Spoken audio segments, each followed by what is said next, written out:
संध्याकाळच्या स्वयंपाकाला ना मी लवकरच लागते. तर इथं कुकर लावायला घेतला, तर त्या अगोदर डाळीमध्ये हळद, हिंग आणि टोमॅटो अशा पद्धतीने मी घालून घेत असते आणि नंतरच ते कुकरला लावते. आता इकडं म्हटलं अगोदर कुकर लावून घ्यावा, कारण की संध्याकाळचा स्वयंपाक ना मी रमत-गमतच करत असते. त्यामुळे थोडंसं लवकरच लागते. त्यानंतर गॅलरीमध्ये आले 10-15 मिनिटं म्हटलं चला उभं राहावं, थोडीशी मोकळी हवा घ्यावी आणि थोडंसं फ्रेशही वाटतं मोकळी हवा घेतल्यानंतर. नंतर घरामध्ये आले आणि म्हटलं चला भाजीची थोडीशी तयारी करावी म्हणून इथं मोड आलेले जे हुलगे आहेत ना ते अगोदर निवडून घेतले स्वच्छ. इकडे दूध तापायला ठेवलं आणि इकडे माझ्यासाठी ना गरम पाणी मी केलं प्यायला. म्हटलं चला शांत सोफ्यावर बसून आपण हे गरम पाणी प्यावं.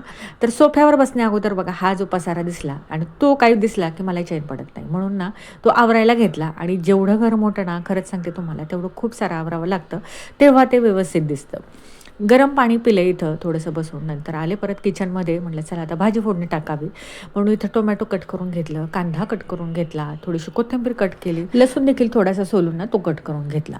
आता कढईमध्ये तेल गरम करायला ठेवलं. तेल गरम झालं की याच्यामध्ये मी कांदा, लसूण हे अगोदर टाकून घेतलं, जिरी मोहरीसुद्धा टाकून घेतली, छान परतून दिलं. कांदा लाल झाला की त्याच्यामध्ये नंतर मग टोमॅटो टाकलं. टोमॅटोही छान असं मऊ शिजवून दिलं आणि नंतर मग हे ना हुलगे स्वच्छ धुवून तेलामध्ये थोडंसं परतून त्यानंतर त्याच्यामध्ये ना पाणी टाकलं, मीठ टाकलं आणि शेंगदाण्याचं कूट टाकलं. तुम्ही अशाच पद्धतीने हुलग्याची भाजी करता का? असेल तर कमेंट